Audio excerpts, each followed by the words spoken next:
What up, everybody? It's your man Dame DNYDC. It's two mics up. Man, come on in, join the room. You know how we do on Tuesday night. We like to have a little fun as we chop it up. All things sports, entertainment. And tonight, man, we're gonna have a rapid round, if you will, of you can only pick one. And we're gonna have some fun. We're gonna talk about sips. We're gonna talk about cars, fashion, little hip hop, little R&B. We're gonna get into it with my brothers. As you can see, my guys who with me every Tuesday night, Clifton Durham, TD3 Insurance, and my brother Big Sam, aka Sarge, is with us tonight. Sam, what's happening, bro? How you doing this evening? Well, hey, look, as always, I am totally wonderful, gentlemen. I'm out here in doggone PA on some secret squirrel type stuff, so I can't go into too much detail, but I was able to pull away and enjoy my brothers. So here we are. Well said, well said. Cliff, you got yourself on mute right now, bro. But I just wanted to pitch it over to you, fam. What's good? What's good in your world? What's happening with TD3 Insurance, man? Man, on that steady grind, got some things building in the makings. A little. I don't want to let too much out, but just got some Oh, you in the settlement and lab? service. Yeah, Oh, yeah, in the lab right now. I'm make a little announcement probably come next month, but it's just okay. another extension to the brokerage to make it complete. You know All what I right. mean? Nice. And Well, I like that. I like got my that. wife's got Well, my wife's 50th birthday, so we're gonna celebrate it in New oh, York this okay. weekend. You know what I'm saying? And then we're Outstanding. gonna come back and throw something in Virginia too. So we're gonna do a birthday tour for the missus. I'll I be looking love for my that, man. invite. Okay. Absolutely, Okay. absolutely. We're gonna go come out and celebrate, sis. You and the family, the TD3 family, man. Look, I'm really excited, for all that good news. But you know how we do here, ladies and gentlemen. Like I said, I see some people in the building. I see you in the back. Make sure you go ahead and let us know where you're joining us from. But like we always do, at this time, we always like to start out a little light at the top of the show.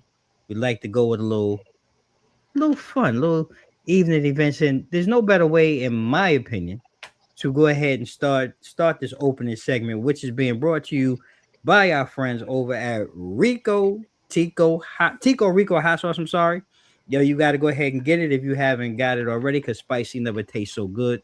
They really hitting it up, man. They hitting it up from a different style, mustard based hot sauce. You ain't never had nothing like it, so go out and get yourself a 3-pack today. And I'm gonna go ahead and kick it like we do as we start these shows and our segments now. My brother Sam, Big A, Sarge, we had a good time this weekend, man. We linked up for a bit, and you really, hey Cliff, don't worry about it, man. You gotta don't shake your head. You just gotta get I on board. know. And look, you had a Hey, good look, reason. Look, you had a good Okay, yeah, reason, okay. but you got to get on board with look, this. look, And look I so look. disappointed, man.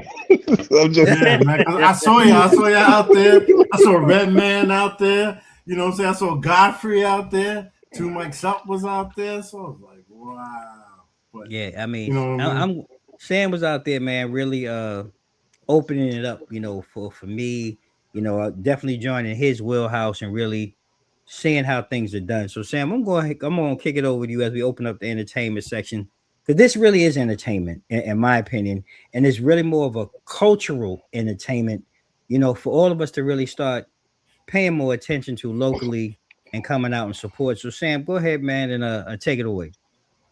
all right. If you could go ahead and roll that first clip for me, so we could give them a Oh, little. sure. Sure. We'll give him a little taste.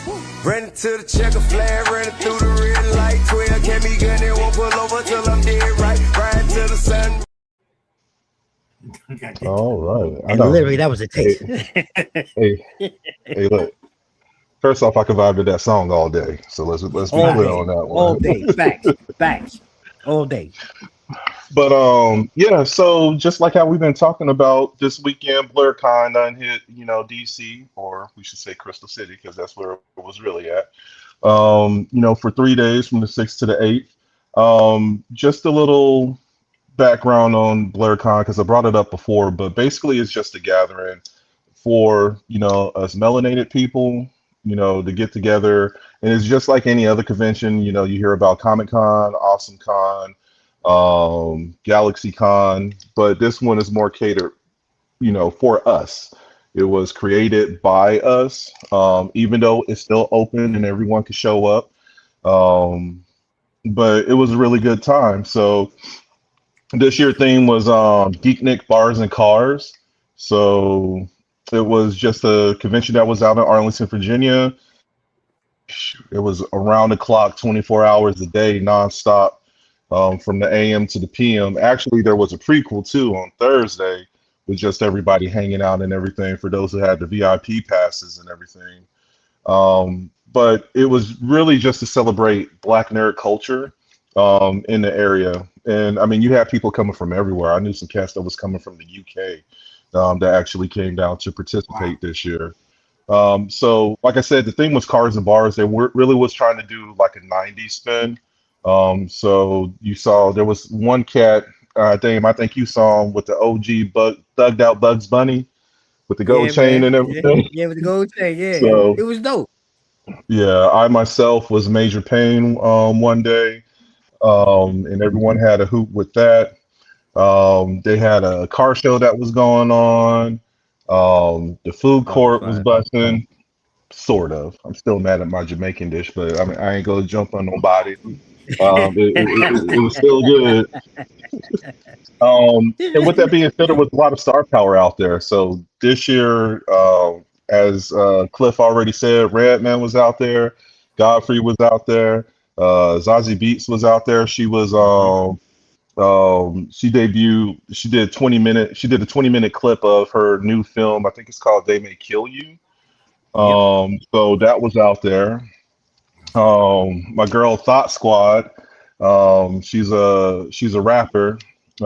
She plays one of my favorite characters, Prism, on this game called Dispatch. And her energy, the party Friday night, she got on the stage and she just like turned it up. Redman performed Saturday night.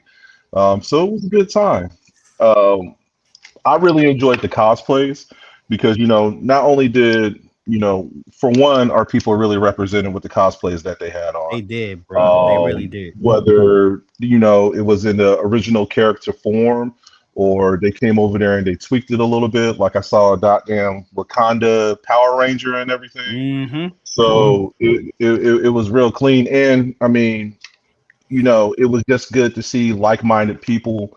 I was on the dance floor Friday night and cats were chanting the doggone Disney song and from Mulan or something like that. But it was the fact that, you even had like the thuggest of the thugs, singing and everything, which was cool, so it was no stress. It was drama free, and those are the things that I, normal conventions. I really haven't been to too many conventions that there was a lot of ruckus and everything. So I was, it was just a really good vibe. It was pretty much like a cookout atmosphere.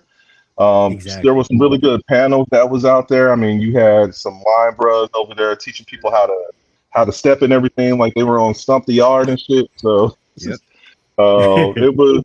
was really good. There was one thing that did come up over the weekend. Everyone thought that Megan. Well, for those who don't know, Megan Thee Stallion is getting ready to come out with her own anime. That's supposed to be premiering on Amazon and everything. And so they rolled a clip. However, Megan Thee Stallion had to come out and just let everybody know, like, hey, I don't know who did this content. It's really dope, but this has nothing to do with my anime series. So she just was telling fans and everything to stay tuned. So, with that being said, next year is going to come up. Two Mics Up will be in the building again. Next year theme is going to be wrestling theme, though. So that's what they're going for. That's going to be the whole overall theme. So I'm trying to, one, I need to get back in ring shape. And two, I'm just trying to figure out like what wrestling characters I could sit there and put my spin on, for that weekend and everything. But I'm looking forward to it again. It's becoming a tradition. For me, this is my third BlurCon that I've been to. Mm-hmm. And just you know, and they'll be celebrating their 10-year anniversary too, Oh wow. Wow. next year as well too. So there's a couple of other things for Two Mics Up that we're working on for Yep. next year. So y'all just stay tuned. Once we get around to it, we'll keep you posted. What I wanted to ask you, Dame, since you know, I kind of gave you like the grand tour of everything. Like, what was your, you know, intake and input on what you saw Man, that was going on? man. Well, first of all, I want to say thank you, one, for definitely opening it up and allowing me into that space. I'm aware of it, but just to be submersed into the entire, you know, BIPOC community, you know, and just watching everyone, like you said, put their own spin on some characters that I was very familiar with, and then really opening up my world, like my mind to the whole cosplay world of anime and characters that I had no idea of or about. And I actually came home and I was just kind of going through some of the pictures and just looking, trying to, you know, I'm Googling the picture to try to find out, you know, who it is, what the characters are, and where do they relate. So it was definitely an eye opener for me, like I said, which is really cool. And you touched on it, Sam. If I really had to say the biggest thing that I walked away with was the love that was in the Hmm. atmosphere. Yeah. There, you know, I mean, Cliff to be there, you know, we've been at events where, you know, people are just on you just on top of each other. Yeah. And you get sometimes people just get belligerent, right? For no Hmm. reason. Just there was none of that. Excuse me, bro, excuse me, sis. Hey, bro, I'm sorry, but the love and the energy throughout, whether we was out in the food court, Yeah. walking through from hotel to hotel, going downstairs, vendor hall, no matter where we went, it was nothing on the elevators. Like there was nothing but love and positive energy, and those are the things that, you know, we need to highlight more. And now, actually having this first experience, that would be something that hopefully it'll continue, because it sounds like it's been this way. But I would love to highlight that more and have more interaction now that I really know. I have a better idea of what to expect and what I would be looking for and what I would want to talk about. You know, next year, like Sam said, you know, we have some things in the work, and hopefully we'll be able to share it as the year goes on and we get closer. But I would encourage anyone, whether this is your thing or not, come out and participate, come out and experience the atmosphere and the love. And if this is what they're doing, not only here but everywhere else, man, it's to be celebrated, and we should continue to celebrate ourselves, man. It was, man, I like, look, I talked about it for like 2 3. I'm still talking about it. Look, my wife just got home, I've been telling her about, like, yo, like, just the energy, bro. Like, I can't even lie. Yeah. You know, kudos to BlurCon and the people who put on the event. It was a great, and I was only there one day, so I wasn't there for the whole weekend. But while I was there, I really had a great time. That's what's up. Yeah, yeah. I So slept on it. Like I didn't really know much about it, but just from watching it, I was like, wow. You know, yeah, first of all, I want to ask you guys the food trucks, because you know I'm a foodie. eh, So I saw 1,000 food trucks there. Was it Yeah, man. popping? Yeah. Oh, shout out to Halal Grill. Halal Grill, man. That I had that my first day there. Um, Awesome, man. Like I have no complaints when it comes to that. I mean, shoot, they had like seafood and everything. Me and Dane went to I go bet. get some vittles and everything, and I Yeah, said I want some that's where I fish had and the food fries. was And good. she was like, yeah, she was pretty much like, yeah, I know that, good choice or excellent choice or something like that. Right, right. So they were already on it and everything. I mean, the food Shout was out fresh. It was hot. to yeah, oh yeah. Shout out to everybody with their creativity.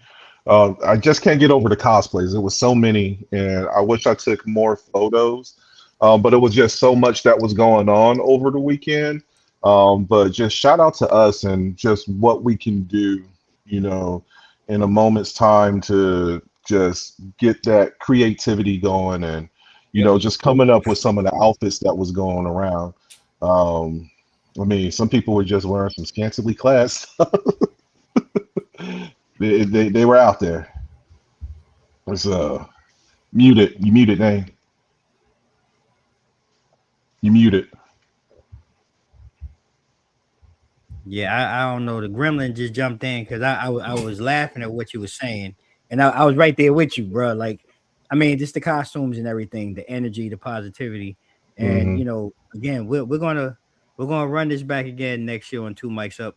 And before we close out this segment, I just want to go ahead and just, Sam was kind enough to put together a little something, so we're gonna go ahead. We're gonna go out. I'm gonna share this with y'all a little bit until we come right back. So don't go anywhere. Vem caixa tá preparada pra fuder sua safada. Vem sentando na piroca, sua piranha safada. Vem, vem fuder, vem, vem fuder, vem, vem fuder, vem, vem fuder, vem, vem fuder, vem, vem fuder, vem, vem fuder, vem, vem fuder. Vai xerequinha, toma, toma, toma, toma, toma. Vai xerequinha, toma, toma, toma, toma, toma. Vai xerequinha, toma, toma, toma, toma, toma. Vai xerequinha, toma, toma, toma, toma, toma. Vem, vem fuder, vem, vem fuder, vem, vem fuder, vem, vem fuder, vem, vem fuder, vem, vem fuder, vem, vem fuder, vem, vem fuder. Hoje eu vou te pegar, te deixar de perna bamba. Hoje eu vou te pegar, vou te deixar de perna bamba. Vai xerequinha, toma, toma. Was live, y'all. So what? Go ahead and check out Sam, on Instagram or Facebook, Osar's Gaming, or Sam Adams, man. You can go ahead and check out the pictures, man. Support the culture and really dig in. Sam, thank you so much, man, for giving us that inside glimpse, man, of BlurCon this past weekend, man. Dope job. And plus, it was good seeing you, bro, and hanging out with you, man. I really enjoyed it. Oh, always, always appreciate. Like I said before, man, I just appreciate you coming into my space. I know I'll be talking about it. Um, so I just get excited to share, stuff like that. So, like I said, next year we're gonna do it even bigger. You know what I'm Look, saying? baby steps, baby steps. How we doing? But there you have it, ladies and gentlemen. We were there with BlurCon. Now we're gonna kick it over, man. We're gonna jump into a little bit of sports like we always do. With tonight's Two Mics Up beat writer, our sports head, Mr. Clifton Durham. Cliff, man, come on, man. Let's get into sports. Where you taking us tonight, bro? Man, first off, welcome to Two Mics Up Sports Edition. Your boy Clifton Durham. But so check it. Free agency in the NFL, right? It's not really official until tomorrow at 4 p.m. But we had some moves that was making from yesterday and today, and I really want to hear you guys' input on it, right? First and foremost, your boy Geno Smith went back to where he started, right? He went back to the Jets. So, are we going to see this new Geno, or is it going to be the same Geno that started with the Jets? Because he did some things when he was in Seattle, right? I don't understand when he went to the Raiders. You could tell the difference that offensive line can do for a quarterback, right? When you have that right offensive line. But what is your thoughts on it, Big Sam? I know you're the football guru, so I want to hear your. Yeah, I got that. I feel like Shaq right now. Let me see. How can I put this? I don't know, because when you look at, he was all right in Seattle. He was super mediocre in Vegas, but like with all the change that's going on with the Jets, like I can't predict it, and I really feel like this is a bad move on Geno's part. Now I could be wrong, but I just like, yeah, you got a new coach. Who knows how the line's going to be? Is it going to have like that same flair? And it really don't look like there's any like solid additions. Minus Geno becoming QB, I don't really see any other anything that's could contribute to help him contribute, to being successful on the offensive side of the ball. So I'm really leery about this move. Well. Well, when I first heard of Cliff, I'm not gonna lie. This was What was pretty your much thoughts? that was my expression when I first heard about No doubt. it. I mean, Like, say really? again. Oh, right, Say right, again. really? Oh shit! What? Oh shit! So the Justin Fields experiment blew up, and you mean Hmm. to tell me that this is the best that the Jets could go out and do? And look, nothing against Geno, right? He was almost a Sam Darnold type story, right? He was a high second round draft pick. He fizzled out in New York. He wandered around to Seattle, backed up, Russell, and then he found his way and put up some good numbers, over the latter part of his career. And he went for the money. And I always say, not he went for the money, but usually teams know something that we don't. Seattle Hmm. didn't re-sign him for a reason. And I'm Mm. not saying we saw what happened in Vegas, because look, let's just be honest with you. When you got a bad team around you, you can only do so much as a Yeah, quarterback. yeah. Yeah. However, there was a precipitous fall from Seattle to Vegas. And I believe in this wholeheartedly. Teams know a lot of things that we don't. Now, Yeah. you're going to go from Vegas, which was a bad team already, to, and this is not even English, a worser team. It makes no sense, bro. So you had Kyler Murray out there. Look, you had Tua out there. You listen. I know you don't like half foot private eye guy, but he would have been a better upgrade in the short term over Geno. I'm just sorry. I think Geno has blown his wad, and it's obvious that the Jets continue not to know what the hell they're doing. And I really shouldn't be talking too much because I know our Giants ain't been too much better. But this right here, this whole move, this sign is a signal to me that this team is really lost and they're flailing. If this is your go-to guy, as a stopgap when you had other choices. Just my opinion. Mm. So he might be better than Justin Fields. What you think? Oh, he's going to be better Man. than Justin Fields. Justin Fields got the legs, but he doesn't. His QB awareness. That's what he's really lacking, and that's what Terrible. hurt. That's really what hurt the Jets Yeah. when he was, Terrible. I don't even want to say when he was starting. Whenever they put him in, you could just tell Terrible. that like he was off. So Mhm. it just could have been like I still think that Justin Fields will forever be in kind of in that shell shock mode Yeah. just from how he was treated, when he was in Chicago. Even the Agreed. brief time that he was with the Steelers, which they should have just ran with him. They did him dirty. He was, and it was just like his short yardage prowess is good. You know what I'm Mhm. saying? But when it came to like the deep threat or something like that, or just like not locking in on an individual period, that's what was screwing him up because now you got your DBs and your corners. They see him like eyes locked in on a Yep. doggone receiver Yep. or running back and blowing up the play and everything. So it's just that QB awareness is what he was really lacking. And I think that would kind of be an advantage with Geno Smith. However, just the fact Period. that like when you look at the Jets, when you look at the Raiders, when you look at Jets, Raiders, Browns, I'll even put Tennessee in there for right now. Just they're like in this weird spot that it's going to take a whole lot for them to sit here and rebuild. Yeah. Good. Yeah. Well, we'll see what's gonna happen once the season come. We're gonna pack He him named- up, or if he's gonna show us He something. named Hey, look. he named four you can pack up right now. Right. Don't Yeah. even worry about it. Pack it Yeah. up. Just pack it up. Pack 'em up. All right. Across in the middle of the country, right? Interesting move. Kenneth Walker, the third Super Bowl champion from the Seattle Seahawks. He was signed today by the Kansas City Chiefs. Yeah. All right. To me, I think it will fit the program, right? Because Kansas City likes your outside runners. They invest into real speed running backs, right? So I can see Kenneth maybe being a two-way player, running out on those flats, catching passes from Mahomes, which would make Mahomes' job a little easier. Plus, once he gets out there, he's fast. He is fast. So I think that was now, granted, Kansas City still got a long way to go they should do more investments into the free agency because that's not the Kansas City that everybody's used to seeing. Mm-hmm. But to start off with Kenneth Walker, I don't think that was a bad pick.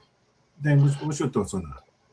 If I had to be honest with you, I think there's a bigger piece that's behind all of this that people are not paying attention to.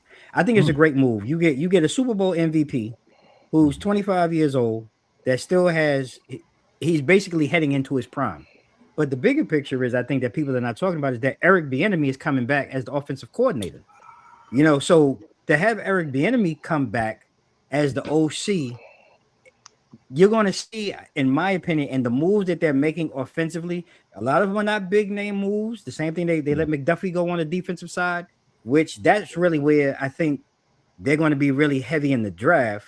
But the silent moves that they're making on offense, bringing Bieniemy back, adding Kenneth Walker, I do believe it gives them that added weapon that they haven't had, over the last year with Pacheco getting hurt, Hunt being in the backfield. Like, they've really been decimated in their backfield. I think Kenneth Walker gives them an every down guy. Well, not even every down. Gives them a 3-down guy because he has shown that he has hands to receive as well. So I just think that opens up the offense from that standpoint. Again, health plays a lot into it, but he played basically a full season. I think it was the first time basically playing a full season this year. He's kind of shown you what he's worth. The defensive side is going to be key, replacing McDuffie, but they've always been very good at making these type of moves. But I think this is the year where, and Sam, you and I talked about it. We thought we were at the end of this saga, if you will, of Kansas City kind of showing its dominance. Right now, I think they're kind of restacking and reshuffling. I'm not going to say that they're still dominant because the two teams in front of them are still going to give them hell, but I think maybe they've saved that window, if you will, to where they're still going to be competitive in the short term. And I think we can't just write them off yet. Interested to hear what you got to say, Sam. Man, I'm trying to make sure that I'm as unbiased as possible because I can't stand the Chiefs. But I guess at the end of the day, it's really just going to, for me, well, first off, they got to do something about that O-line. It's cool that you sat here and you put all this money into a really dominant running back. But if you don't have any pass and run protection, it's just going to put a damper on things. And that was one of the main stories with the Chiefs, as well as the secondary of the Chiefs too. And them losing McDuffie, that's going to be pretty huge. So you pretty much, I don't want to say got rid, but your number one defensive player done dipped on you. So it's like, how do you rebound from that? So hopefully with the draft picks that they sat here and they accumulated, hopefully that'll sit there and be enough for them to, but now we're looking at like the long picture, like how long are we going to find like immediate players, to sit here and replenish your secondary, or are they going to sit here and dabble a little bit more into the free agency and everything? And with some more additional trade talks and everything. So that's what I'm really curious about is like, they have a lot that they need to do to build back up, especially not even making it into the playoffs this past season. And they became an immediate afterthought, like week 12, 13 or something like that. They officially got eliminated from the playoffs and everything. So I want to see how Mahomes, Kelsey, and Walker now, as well as Coach Reed, like how do you bounce back from that? Because there's a lot of teams that are out there right now, as far as the AFC, that are really right now, doggone Kansas City is in their rearview mirror. Look what doggone the Ravens did picking up Max Crosby, even though they still have a couple of holes in their secondary too. Definitely, but picking up a perennial, defensive player like that, that's going to speak volumes right there. What is Buffalo going to do? Because when you look at it, and Patriots just plussed up by getting my guy from Green Bay with Romeo Dobbs. That was an emotional event. Like, hey, look, I saw that when I was working, and I got super emotional. I shed a tear. But like, I don't know. I think it's the changing of the guard in the AFC. What's going on, Duck? I see you, buddy. Yeah, it is a changing of the guard. I think it's going to be interesting to see how it all plays out. Because I mean, none of these are really actually official. Right. Because I haven't even really started till tomorrow. Right, and just they still for had the day and physical the time. Right, and they still had to go through the physical and all that type of stuff. So it's not official, but it's going to be interesting still to see how these other pieces play out. Now we've got what's your boy Tua, Kyler Murray or whoever down in Atlanta. We still have some that's guys. Tua. Tua's down in Atlanta, right? He went to the Falcons. Malik Willis is down in Miami now. That was tough too, man. Like, I know that one was tough, but I'm happy for him, man. I'm happy for Malik. I'm not gonna lie. I think anybody who deserves it, he deserves it. Right. Once Hanley came over there and signed as the head coach for Miami, I knew that Malik Willis was going to go ahead and leave. And truth be told, because I think I said this, throughout the NFL season, me personally, I would have put more chips in Malik Willis because, like, don't get me wrong, Jordan Love is he's a good quarterback, but he has some really questionable plays. Like, what the fuck are you doing right now? Yeah. You know what I'm saying?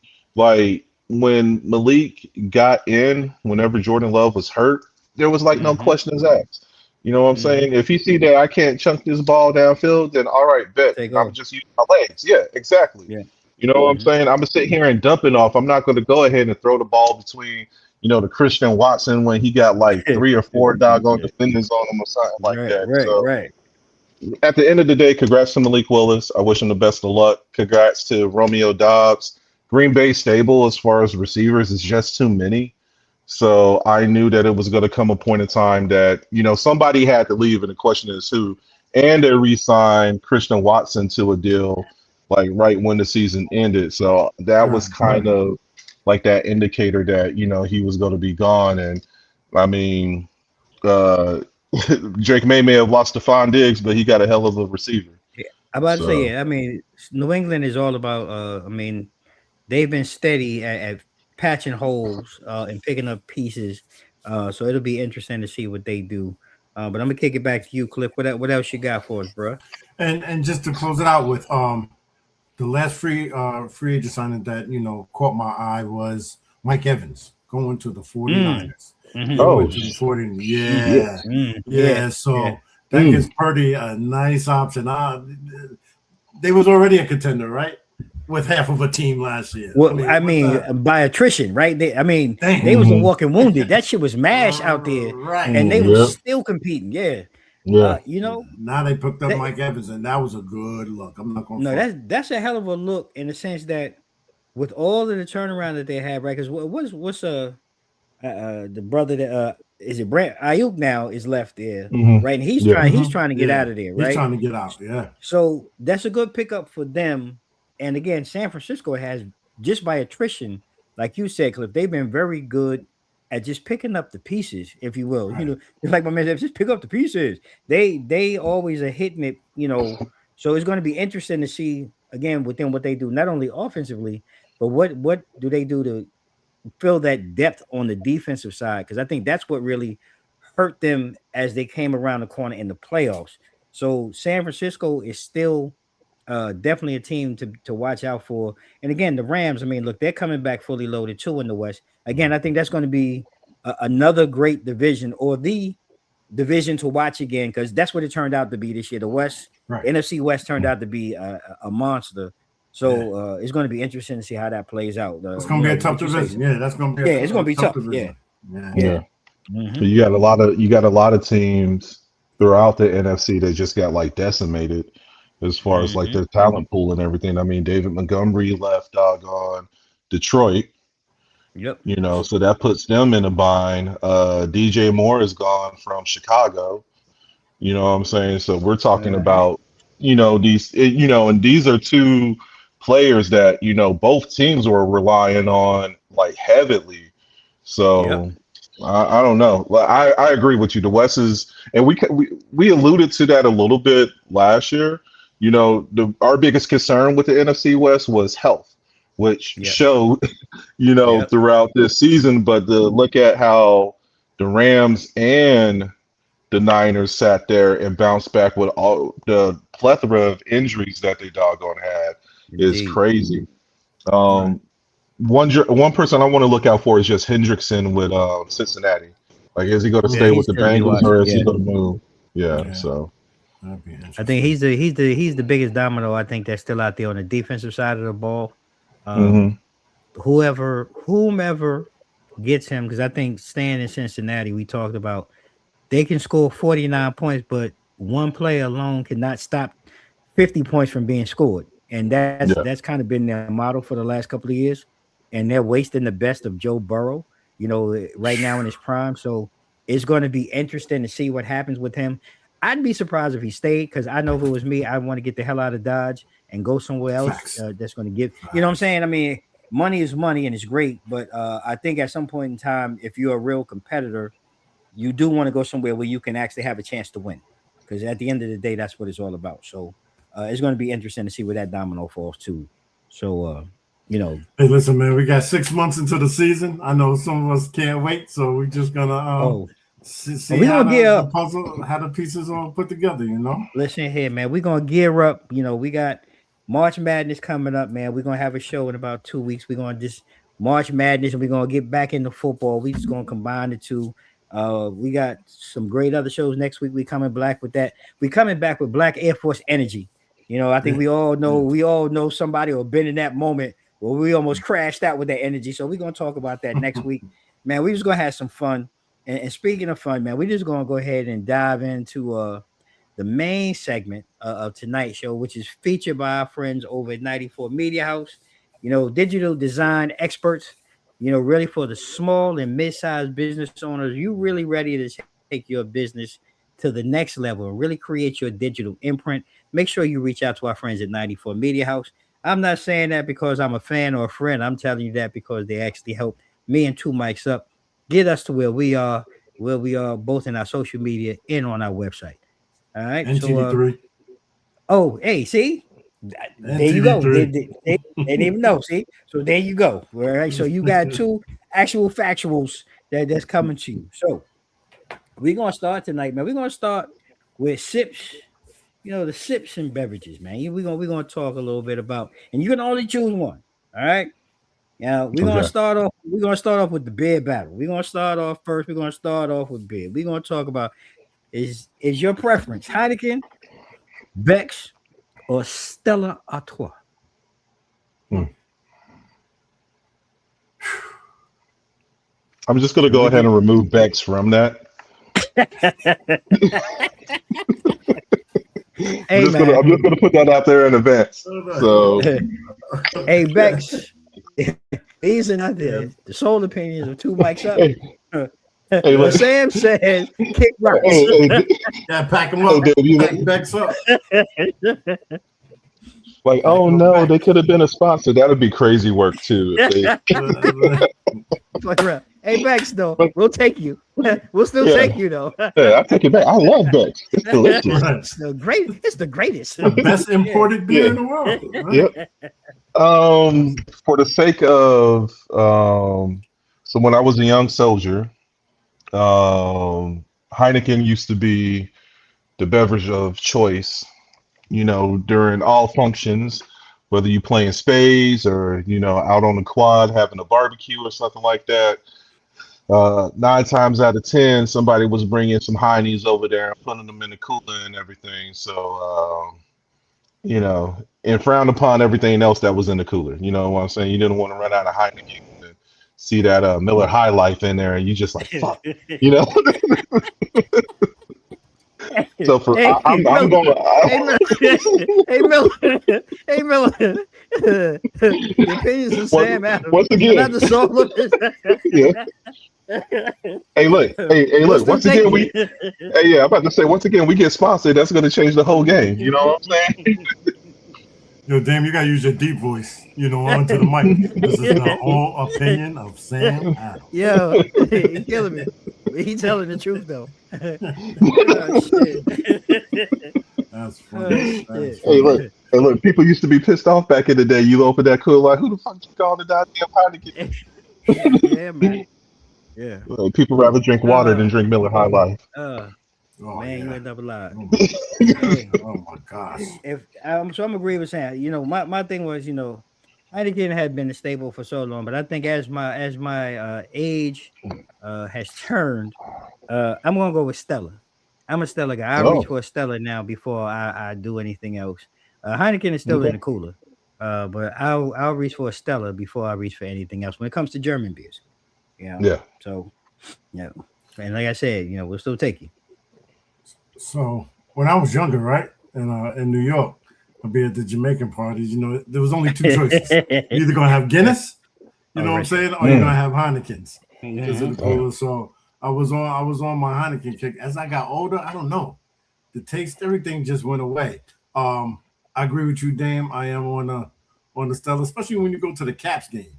And you just let me rephrase that. When you go to the Capital One Arena and I go to the That's right. basketball games, Basketball game, right? yeah, and I see Yeah. the Knicks, giving the beat down on Stella. It just, He man, did all that to take everybody back to New York.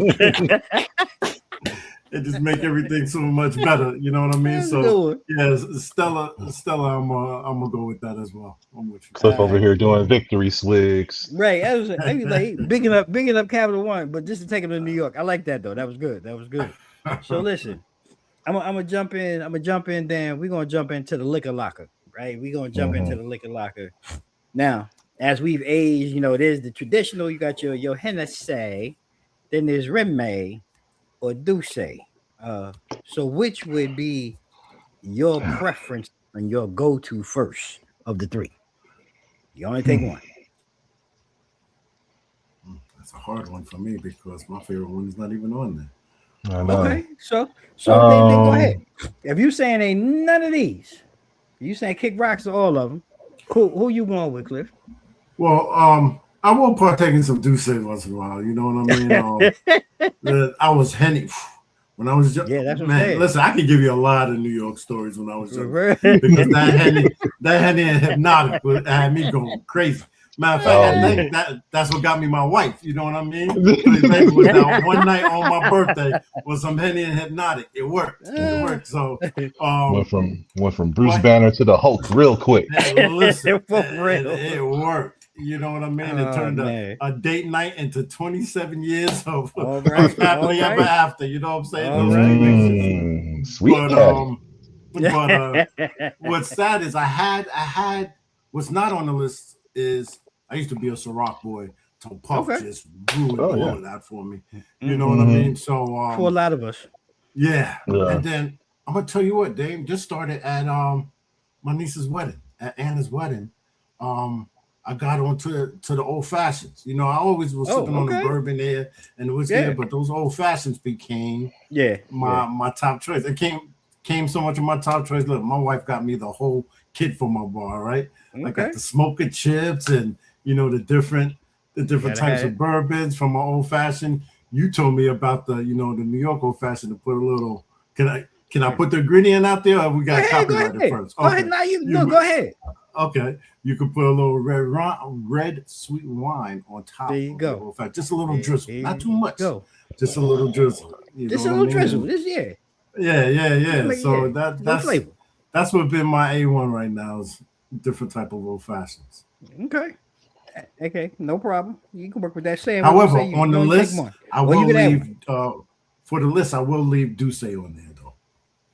Oh, so Douce, you rocking with Douce? Okay. Yeah. Sam?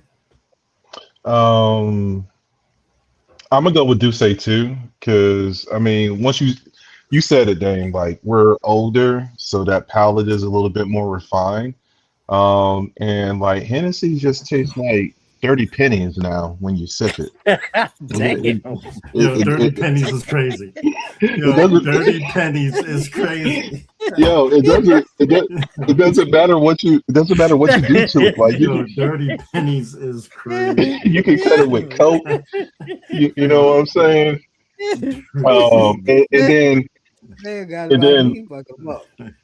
Then Remy is just too sweet. Remy tastes like I think Remy's for guys who sit down and pee and cross their legs at the same time. I don't know, Yeah, Sam is but rolling. Sam is rolling. He's rolling tonight, ladies and gentlemen. He's I'm on losing. one. Hey, look, we losing all kind of sponsors. Yeah, He's look. on one. He is Hey, on one. listen here. You still I'm just, can be a sponsor. I'm He just is saying on though, one. like and Yeah. ain't none of the three my preference. Okay. But I have had do say before, and it has a bite, but it's not too sharp. But I don't want liquor that tastes like, you know, more sugar cane than anything else. So that's I can't do the Remy Martin. Like that's just Okay. nah, That's fair enough. nah, I can't do it. And fun fact, I never had an Incredible Hulk in my life. Really? Not one time. Man, I remember them was right there. They was like you couldn't go nowhere without getting one. Hey, you know why I never had an Incredible Hulk? Because like What's that? I just remember people making it and they toss ice in it. Uh-huh. And then it reminded me of that damn Tropical Punch because like Tropical Punch never got cold. So I always Yeah. figured like an Incredible Hulk never got cold because of the two liquors that they mixed together in that joint. So, and I could be wrong. No, You you're know what right, I'm because it saying? gets you hot. It gets you hot. Nah, look, It keep you hot. look, he on point. He on point. Yeah, Yeah, Nah, yeah, look, that's what it he on do. point. yeah, like What it Okay. do. you know what I'm saying. So like I got do say for the dub on that one. Okay. Well, it looks like you know, The looks missus, like you know, the missus. Damn. she had to let you know. Yo, She said, "Wow." Uh-oh. tell him, sis. Oh. Tell him. At least I think y'all Uh-oh. might have to have a conversation. I love it. I love The it. She's like, wrong wow, fight. okay. Wifey She putting said, me. yo, I'll be I like, know okay. she putting me on Front Uh, Street right now. for real, man. She put you on blast. I love it. I love it. So look, next segment, man. We're gonna get into cars, man. We're gonna talk about the ride. We're gonna talk about some cars. So let's just start off the top, because everybody, I think as guys, most guys anyway, they like muscle cars. Now, Hmm. these were the first that came to my mind, and I could be wrong. I may have left one or two out, but you got the Ford Mustang, the Dodge Hellcat, or the Chevy Camaro. Which one would you say you would like to see in your garage if you had the opportunity to go ahead and obtain one? Hey, what's up, You today? hear me, Dan? What's up, DeVay? I'll start this one. It's kind of easy for me because there's only one out of the three that I can fit, and that'll be like that Hellcat Charger. So I'm gonna go with that one. You know what I'm saying? Wide body Hellcat too. Like I have to put the kit on it and everything. Mm, That's my go-to. So okay. All right. Cliff? Um, wow, I'm torn between two of those, right? Mm-hmm. That's because my son, that's the Dodge, the Hellcat, and Mm-hmm. as I can see, my son's gonna get a brand new one, sooner or later. That's the type of car that he wants, right? And then the Camaros. Listen, I Mm. was on Camaros. Damn, you remember my Uncle Jimmy? He built mhm. his own Camaros. You know what I'm Yeah. saying? So Yeah. my Yeah. Uncle Jimmy Camaros was his joint, and I just Yeah. remember riding in there with him. So those two cars just bring sentimental, spots to me between my son and my uncle. Yeah. Between those two, yeah, those are the two. I can't decide between those two. It'd be the Hellcat and Yeah. the Camaro. Uh, I'm not a Hellcat. I'm not a Dodge anything fan. Sorry, Dodge. But hey, if you do want to become a sponsor, we still will accept your sponsorship and your advertisement. But I grew up as a Camaro guy. I was a Chevy Camaro guy. What was the one that had the fire streak along the side? I forget what the exact model was, but like to me, Chevy Camaro was everything. That was my muscle car of dream and of childhood memory. So that would be my choice. I don't. I've never, Dodge and Ford. I've never been fans of. Oddly, strangely enough, and everybody has different reasons. Now, I'm not gonna lie, the Hellcat is fire. Just looking at it, and hearing it, it's fire. Yeah, But I don't know. Again, though, I'm talking from an adult mind. Uh, I just can't drive it nowhere because I mean, it's the repair and the work on them shits is just too expensive. And I'm talking as an adult now, but all right, here no there. We're gonna move on to the next one. I feel you. If you had to go luxury, we talking about luxury edition. You doing that Benz, you doing that S class, we doing that Beamer, that 7 series, or we jumping into that. I ain't gonna lie, this one might be my favorite. That A8, that Audi. You know what I'm saying? If you jumping into luxury, which one are you picking? You know, I'll kick it to you, Cliff, to start. Oh, I'm definitely gonna go that the BMW 7, the Series 7. Yeah, that truck is beautiful. That's. If I now let me tell you something. I'm an Acura guy, right? I've had Right. from Act Legends to Act TLs to MDXs. I'm an Acura. That's just my brand, right? And I love Acura. It just took me a long way. However, once my next truck, that I'm saving up my pennies for, will be the X7. You know what I You mean? going for that one? Yeah, yeah. Okay. That's my joint. Ah, That's my joint. okay. And BMW's in the family, so I got to add that to the cipher. Okay. You Yeah, know? I ain't mad at you. Say what say you, bro? I'm gonna go with the Audi A8. That was an easy one for me. That's sitting on a that ostrich leather. Mm-hmm. Um, Yeah, man. I don't know, and that A8 that's a pretty nice big body too. So, Yeah. and when I look at like, not only do I look at like the style of the car, but I also look, like maintenance. I hear horror stories with Mercedes and BMWs Yeah. all the time. The only issues of Audis that I really hear something bad about is like their A4, which is like their Mm-hmm. little 4 cylinder or something like that. But Yeah. you really don't. The bigger the car gets, the fewer like mechanical issues and everything I hear. Yeah. Yeah. Yeah. I think most models and most brands, if you get into any kind of inline four turbocharged engine on a 4 cylinder, stay away from it. Most of the time, that turbo is working, it's making it too hot. Usually, Yeah. the fluid compartment is too small. So usually any inline turbo 4 cylinder, stay away from it. And that's all models, I would say, all brands. But I'm with you. Like I said, I'm gonna jump on that A8.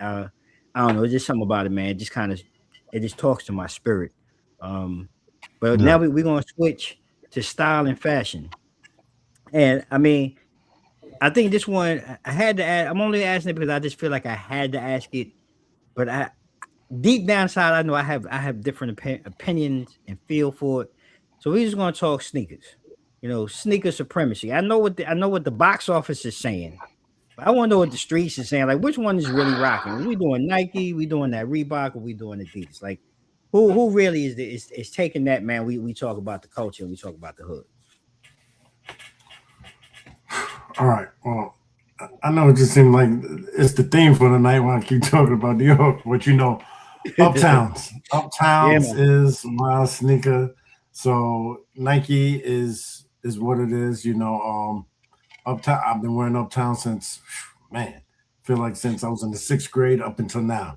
Right, just Mhm. different flavors and Uptowns for those that don't know what I mean. Because when I moved down here and went and said, can I get such and such? Could I get a size 10.5 in these Uptowns? They was like, It's like what? what's that? So Air Right. Force Ones or Mhm. Big Nikes or whatever you want to Mhm. call them. But Mhm. you from up top, the Air Force Ones. Those are always. My son Mhm. buys retros, right? And I get Right. retros too, so but not at the clip that my Mhm. son does because retros is car notes. However, I tell him all the time, he'd be like, you got more sneakers than me. Yes, because your one retro was like three of my brand new Uptowns. Right. So that's how you think smart. You know what I'm saying? Mhm. Plus look good with them. So I'm gonna roll with Nike. Okay. Say I mean, I can't say nothing. I got a pair of sixes on right now on my feet. So No, oh, no, um, that says enough right there. And if you look in my, I have an addiction to J's. So I got fives. I got like 4 pairs of 11s. I got the Oreo sixes. I got the infrared zone right now.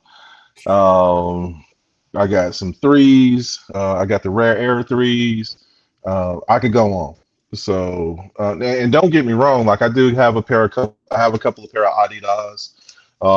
I got the Allen Iversons. I got the questions. You know what I'm saying? But when you look at my arsenal of kicks, the 95% of it is Nike. So I think that they're the ones to beat. Now, if Ye didn't go as crazy as he was, or didn't have his episodes that he did, I think it would be a close run of the money. And even when you look now, there's no dominant figure anymore on each brand. And don't get me wrong, I do like what Shaq and Allen Iverson are how they're trying to rebrand Reebok. Reebok, yeah. So I think there's it's coming up, but it's just kind of hard with Nike, and as soon as they drop a retro or a throwback of any kind, whether it's the Mambas, the Jordans, Charles Barkley, the glove, just think about and I'm just naming people off the top of my head who was affiliated with that brand too. So like the pennies, foamposites, people used to go crazy over them joints. So and hey, you had to have a black pair and a white pair of Air Force Ones, just depending on what mood you was in. Them black Air Force Ones, you chose violence that day. So I mean, like, I think you both guys are right. Like Nike has cornered the market on marketing and branding of sneakers and things of that nature. Because I mean, I'm listening to Sam. Yeah, I got the black and white Air Force Ones, right? And depending on the day, if I got the black ones on, somebody might get stomped the fuck out. I mean, there's a whole bunch of different things, right? The Ken Griffey's and all, and I mean, these are across all sports, right? So Nike has done a great job, and I would agree with. I would say, if I was to look at my closet, probably 75% of my athletic shoe wear would be Nike. But I'm at heart though, I'm an Adidas guy. I kind of grew up on the shell top Adidas. I was more in that early era, Run DMC and all that. So that was really the first thing that I saw, and that's kind of Adidas still has about 15-20% of my closet, and then I'll throw in some Reebok because there's some Reebok classics like the gum shoes and different ones that they have that you gotta have, right? You know what I'm saying? So but Nike definitely, I think, stands supreme in what they do and how they target us to go buy. But for me, if I had to stand 10 toes down to go on a classic, Adidas would be my go-to, just because that was my introduction to the culture, at that early introductory age. So, but it's good to hear. I think everybody would agree. And if we were to flip then on over to, let's say, high-end hustle game, and this one was kind of hard, I was hoping there'd be some ladies on or whatever that could kind of talk to us and help us. But high-end hustle, what do you see as the high-end hustle game? Is it Gucci? Is it Louis, or is it Prada? When it comes to what people are drawn to go out and purchase or want to buy or support. Anybody can jump in. I'm gonna go with the LV. I mean, for my one, that's a little bit too rich for my palate across the board. But I mean, I'm really I'm gonna stick with Louis. I'm gonna stick with Louis Vuitton. I think that's like the main one that if you have anything in reference to them, whether it's a belt, a fit, a purse, anything, it's giving you like some type of status. I mean, all of them are giving you a status, but I think just Louis in particular, like, that's a particular social class right there. So it's interesting. I like that take, because I don't know, for me, I think it's Prada. I think, and maybe because I don't know if it's just because of, I don't want to say it's newer, but like for me, it's kind of like newer to the scene. It became, maybe it's a late bloomer, if you will, compared to some of the others. So that's maybe why for me, I would say Prada. But I think, because I think most people right now, and I don't want to do the knockoffs again. Look, this is not knocking anybody, but I've seen so much more knockoff of Louis. Maybe because it was coming, reference New York Chinatown. I did see more of that. You know what I'm saying? I ain't gonna lie, I did see more of that. About the bundles, right? You was getting Louis belt. They was just everywhere. Like, you get one, you get one, and you can get an egg roll with it. You know what I'm saying? Like, I mean, it was just everywhere. So maybe that's why I'm a little biased on that. But go ahead, Cliff. What was you gonna say, man? Gucci down, man. Gucci's one thing, right? That's in the household. Louis is in that household too. My wife is that's the thing, from the pocketbooks to whatever the clothes. But Gucci, I like the style of the belts, the shoes. You know what I'm saying? I like the colors that it represents. So for me, it's more on the Gucci side and the colognes. Love I'm a big fan of Gucci colognes. Yeah. They got a nice selection that I like. So yeah, I'm gonna go Gucci. Okay. So plus we Gucci. We all Gucci, and if we all keeping it that way, and we going from our feet, to high end wear, then fellas, we gotta have something on the wrist. You're gonna have a watch game. So what we rolling with? We doing that Rolly, we doing that Breitling, or we doing that Omega? On your wrist to go ahead and go with your fit. Breitling's going to be for me. I heard that. Short and sweet. Yep. I'm just keeping it simple right there. Yeah, I'm about to say I had to agree. I'm over the Rolly look. Definitely not. I mean, and not to knock Omega, but it doesn't have the je ne sais quoi or whatever the flair of the other two for me. But I just think there's something about Breitling that just it's a standalone. It's a timepiece, literally, that should be looked at and taken care of and treasured, like you would if it was your car or your home. Just my opinion. I'm agree with Sam on that one.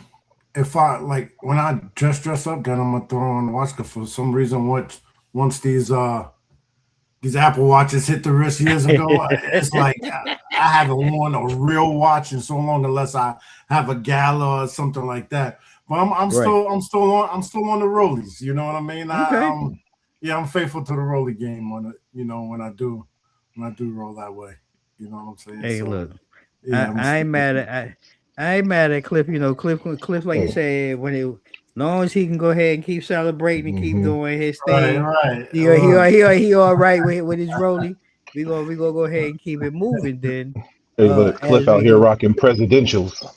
Hey, look, I ain't mad at it's preference and style and what you are most comfortable with. Which really lead me as we were doing that celebration dance. And last week we had a brief conversation about actresses and the power of Viola Davis and Angela Bassett. So this week I feel why not continue the conversation, and we talked about queens, and we were talking about action king as far as men are concerned. Will we be looking at Michael B. Jordan, Will Smith, or Jamie Foxx? Who's your box office ticket? Who's the man you want to go see knocking down that actor? Because I want to hear what y'all say. I'm gonna kick this one off. I'm gonna roll with Jamie Foxx. All right, and the reason why I'm going with Jamie Foxx, because to me he's a triple double every time he performs. Right, he's gonna funny as hell. Definitely his acting from Ray Charles to Django to Ali. Right. His sitcom, the Jamie Foxx Show, is ahead of his time, right? You watch it today, you're still gonna laugh, like Martin, right? So when you put those three talents together, and then listen, he could sell a platinum album, right? He's gonna go get an Oscar, right? He's gonna go on stage, make you laugh, cry, everything. So to me, he's that triple play.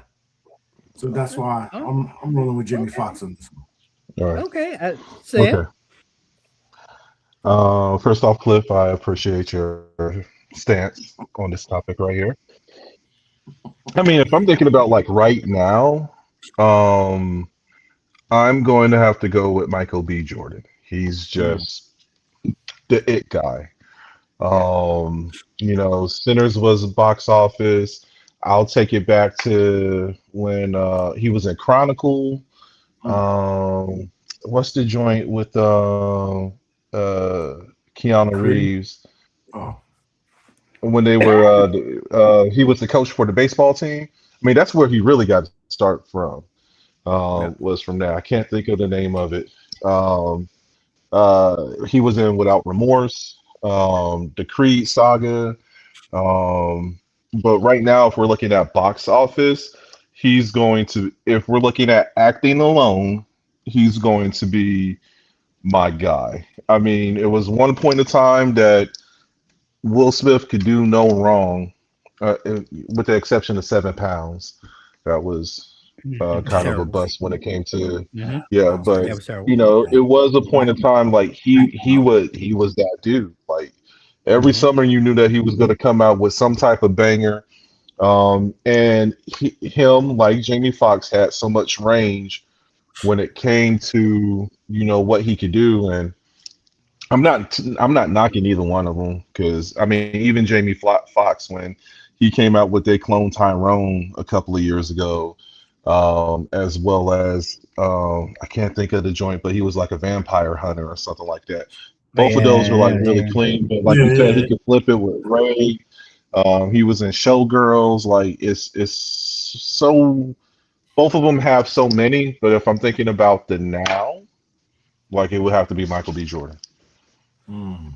Man, I mean, you brothers really brought it because both valid points. And Sam, you touched on it for me. I think definitely the now is Michael B. And I Hmm. think Jamie Foxx was in that middle transition. But if I think like Yeah. there was a time nobody wanted to put out a film or anything that had anything to do with Will Smith. Like you think of any of his movies, Independence Day, Men in Black, a lot of his movies, films either tried to come out the week before or the week after, just That's because true. of Yeah. his star power Yeah. was so great. Hmm. And Yep. Office. it's one of those things like we talked about. Like it's unfortunate sometimes, like you self-destruct yourself, right? And the things that happen Yeah. and have happened have really undermined, I think, some of his shine. But I agree with both you guys. But for me, I got to start at the guy who started this, and to me, I think Will Smith was the holy grail of this, and these gentlemen have done a great job of being able to push the narrative forward. I think I agree with Cliff to Jamie, what he said about Jamie Foxx, and even what you said today about Michael B. Jordan, Sam. But I'm gonna on this one, I'm gonna rock with Will Smith. I think he's the head of the snake, and that's Okay. where I'm gonna go with that one. But on the flip side, we're talking about action. Then there's these method moguls, if you will. You have these actors who Oh. are very deep in mythology or the method of it all. So who Mm. would you look at? DiCaprio, Christian Bale, or Daniel Day Lewis as the guy that you would lean into and go for when it comes to method acting. Sam, that's you. Phew. Damn. Uh, it's going to be a toss up between Daniel Day Lewis and Christian Bale. Mm, It's mm, crazy because, like, and the only reason why I say that is like, look, Leo done a lot of stuff, whether it's the Departed, mhm. Revenant, um, what's the new joint that he came out with? One good Oh, thing, with Tiana, with one the bad, Tian. yeah, Yeah. one Yeah, bad thing after that was another or dope. something like that. Yeah, that was a good joint. What's he then? Gilbert Grape, The Great Yeah, Gatsby, but yeah. like we're talking about method acting, like Christian Hmm. Bale and Daniel Day Lewis, they go to some dark damn places Yeah, to American get, Psycho was it yeah, American Psycho to was on get it, Christian Bale. yeah, to sit there Crazy. and get into their roles. Whew, I'm gonna go with. Daniel Day-Lewis, just because I love them and doggone Gangs of New York. I don't think either one of them would be like a wrong answer. I You know what I'm agree. saying? But like, I'm just I'm leaning on him just a little bit more, so I'm gonna say Daniel Day-Lewis. Look, I agree with you. I think either one of these gentlemen can go into it, but I think Christian Bale for me gets overlooked a lot of times. Just like we said, a lot of his Hmm. films are not they're not that box office worthy. You know, they're not that critical acclaim type work. But when you watch his films, like you said, he really gets tied into the character. He really brings this character or his characters to life. They become so real to me. And like I Yeah. said, American Psycho, uh, even look, he wasn't. I'll be honest with you. I thought he was one of the better Batmans. Some people question that, but I thought he was one of the better Batmans that kind of brought that storyline to light. And some of his other works, he's credible to me. I think Leonardo again because he gets the headlines. He gets the prime time box office films. He definitely Yeah. stands out more to folks. But I agree. If I'm just looking at just this subject and talking about work for me, I agree. I think Daniel Day Lewis is a hell of an actor. But for me, Christian Bale, and this is like what we talked about last week, he kind of speaks to me in his work. So I would Yeah. probably go with Christian Bale on that one. Okay.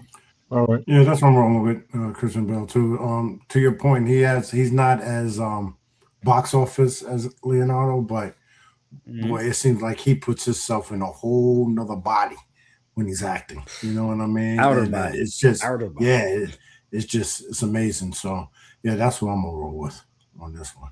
Okay. So last week we talked about leading ladies and we got into it. So we're gonna bring it back again. But we're gonna roll the dice with three new Mm. leading lady options. Who would you gonna Damn. take? Gina King, Mm. Holly Berry, or the incomparable Taraji P. Henson? Hmm. This is the Mm. toughest one out of all of them. You got this, Cliff. Boom. Yeah. All right, That's quick so tag out. I'm gonna tag out. Hey, hey, Dave. Hey, Dave. now, Deflection. well, check it right. If I'm gonna go off the same basis like I did with Jamie Foxx, I'm gonna give that same energy for Taraji, right? Okay. Because I've seen all sides of it, also all sides of her, right? Mhm. From her serious acting to being a comedian act, being funny in movies as well. I'm not going to Yeah. necessarily call her actual comedian, but Right. and hey, she's from the DMV, so I see all that in her when she's performing and when she's on stage, right? And I love her energy. I love her energy. Also I love her background. How she came from the dirt. You know what I'm saying? When I say that, yeah, Hmm. she's a Howard alumni, but when she got into Hollywood, she really had to grind her way up. So, Regina King to me is the OG of it, right? I've been watching Regina King since I was a youngin' from 227, right? So her Hmm. longevity, I think she leads the pack. In that Holly Berry, I like some of her movies. You know what I mean? I wasn't besides Holly Berry. You know what I mean? As far as her being a Holly Berry, from being a youngin' into now, she always got that award. But as far as actresses, she Oscar award winner. Don't take nothing away from that. She's extraordinary. But Taraji just gives you that all around energy in different paths, of acting. Okay. All right. Um, I'm going to go with Halle Berry because Halle got range too. I mean, we done seen her play royalty all the way to a crackhead. Mhm. So um, you know, that's the one for me. I don't have a lot to say on that. Yeah. And it's no knock against. It's tough for me because like I dig what you're saying, Cliff, as far as like the range that Taraji has, but and I'm probably going to be eating my words a little bit later, but I kind of feel like even with all the different roles, whether it's comedic, drama, what I'm saying, action that Taraji does, I don't feel like there's that much range with her. And I know I'm probably going to get jumped on about that, Yeah, be careful but because she could be on two mics up one day. So be careful. which is true. She could be on two Hey, mics look, up the way Dame rolling with these celebs. hey, You may see her, hey, and she You like, I local. hey, got your look, man. Sure, I want to talk about your man. Yeah. Yeah. hey, look. I'm temporarily standing on this hill, okay?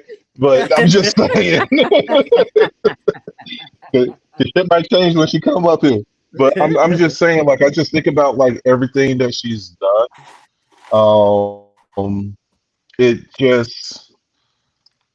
It just feels similar to a degree.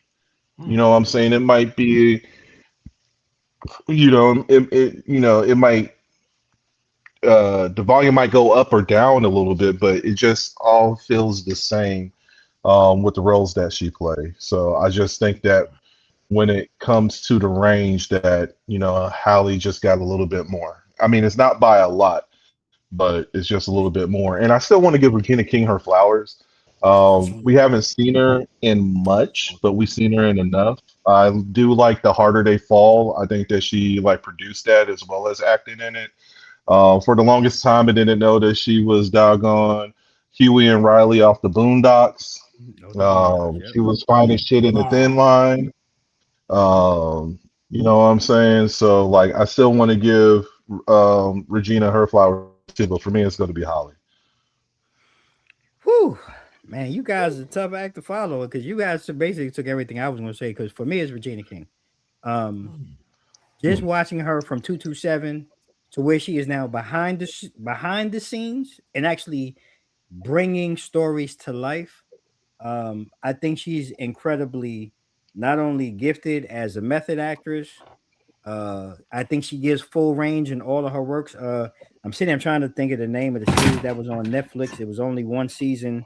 The series where her son died and the car accident. I'm looking at it. I can't think of the name. She was incredibly talented from the full range of emotion, going from loss to pain to hurt to anger. Mhm. Like I felt it in every episode. And to me, across even on TV, LA Law again, short series, all of the things that to me that she's been a part of, she's really stood out in and now behind the scenes doing the same. So for me, it would be Regina King. But this is really this is one of those apples that's very tough to cut because we're talking about three of the most talented women that Mhm. we've not only seen, but we are seeing still currently putting out that work. So I thought this was a great question, and I love it. We all have three different answers, and with that, I want to shift gears, man. I want to go ahead since we talking about royalty. Let's just keep it going with some R&B royalty. All right, Okay. let's just get into it. Let's just go ahead and ask the question: is it going to be? Okay. Because I know, people watch this on the playback. They're gonna want to know: is it Beyonce? Is it Riri? Or is it Janet Jackson? Like who the queen? Who the R&B royalty out here today? And I'm about to make somebody mad anyway, so I'm gonna let y'all go ahead and start. I'm saying Janet. That's it. I'm Okay, done. interesting. I rest my I case. didn't even see that one. I didn't even see that one coming. But okay, I Nope. look. I ain't mad at Nope. that. I ain't Nope. mad at that. Okay, we just jumping straight out there, both feet in. Sam went straight to the bottom. Yep. He Cliff. did. Yep. He just went Hey, all look. in real quick. Hey, You look. I'm know? 10 toes in.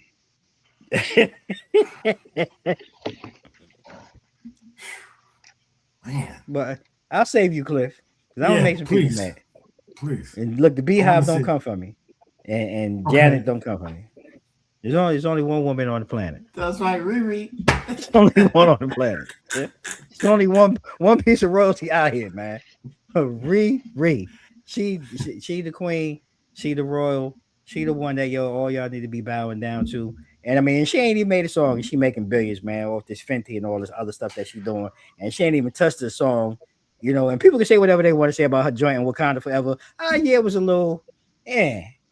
Yeah, she was having kids. Yeah, I would be in too probably if I was carrying something in my stomach. You know what I'm saying? Sucking the life out of me. Hey, look, I get to tell about it. I get to tell that grunt. I object. I object, Your Honor. I object. All right. Hey, look, I don't want no smoke with the agency, but like, it's a personal thing for me. Why I have a disdain for Beyonce. And to be fair, wouldn't neither one of them even be a thing if Janet haven't Spirit Away? Did y'all forget the Janet Okay, album?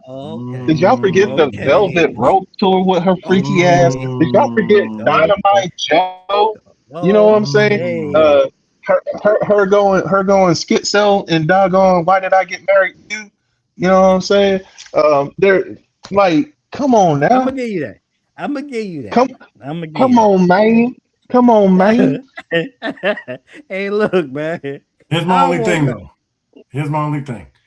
Beyonce could just make up any price at her concerts, and it's going to basically, get sold out regardless.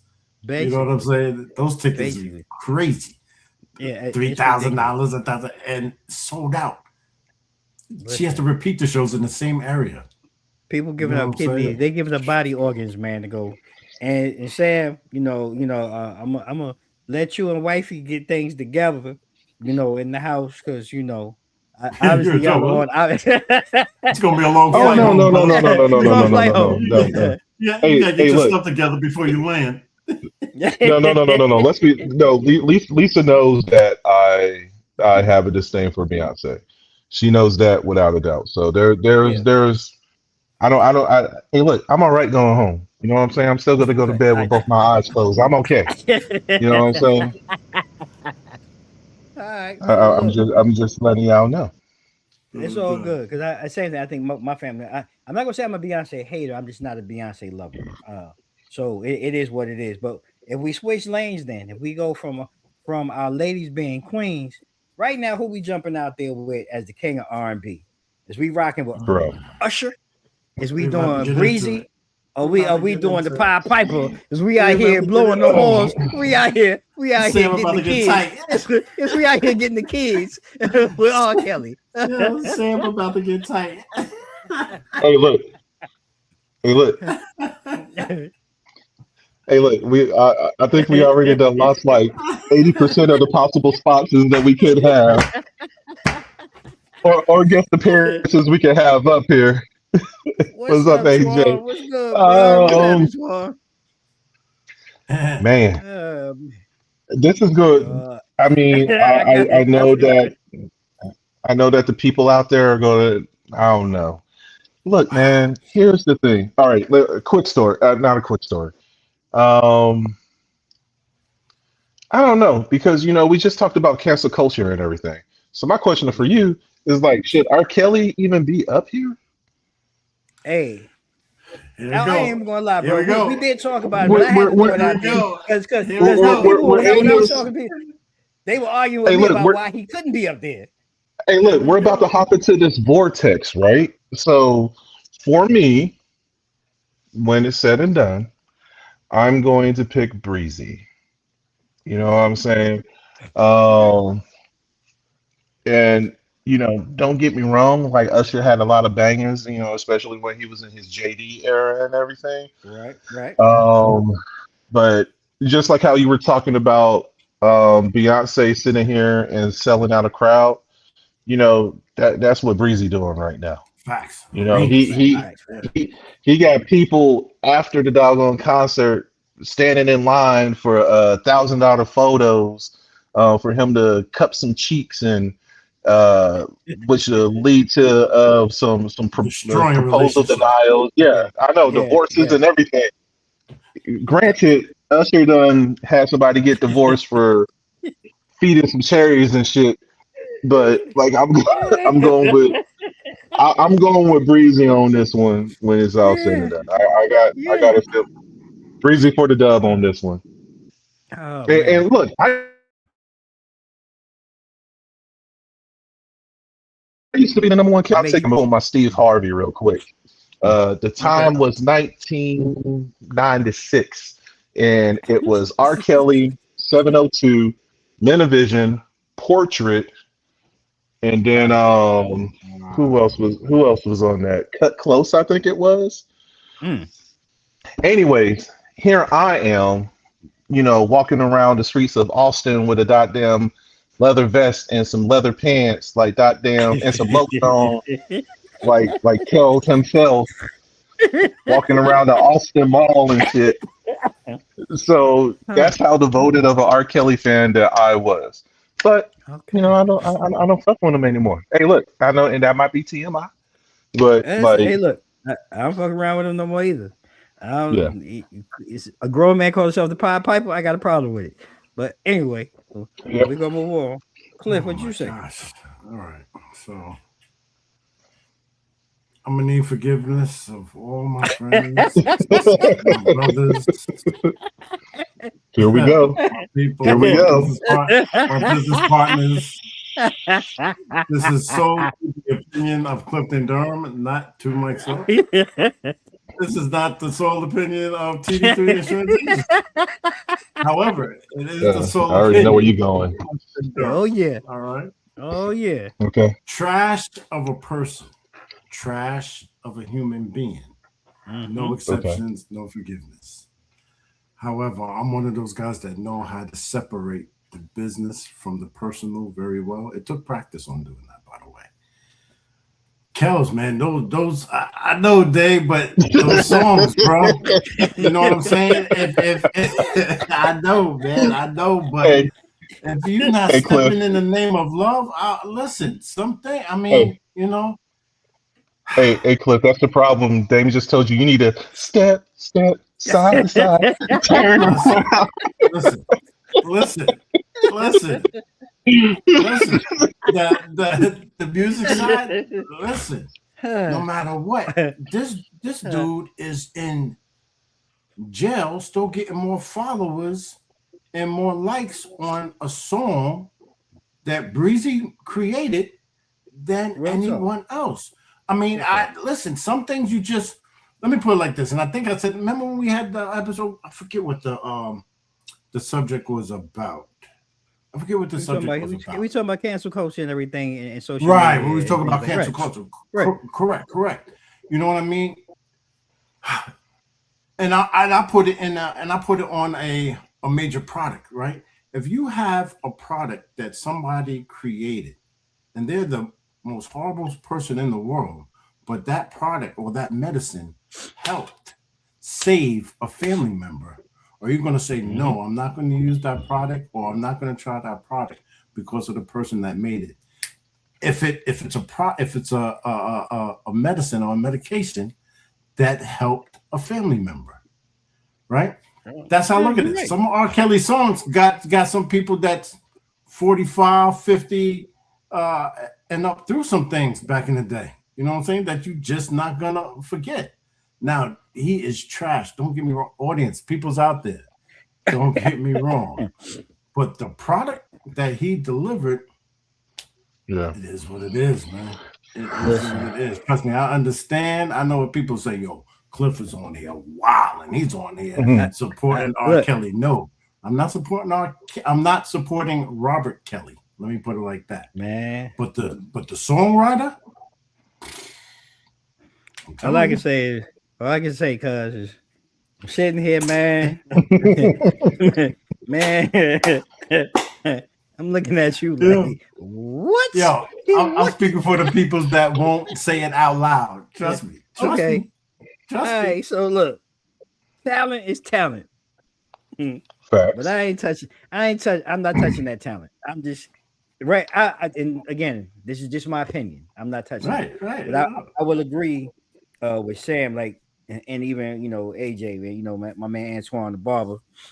Yeah. I got, you know what I'm saying? I gotta go with Breezy.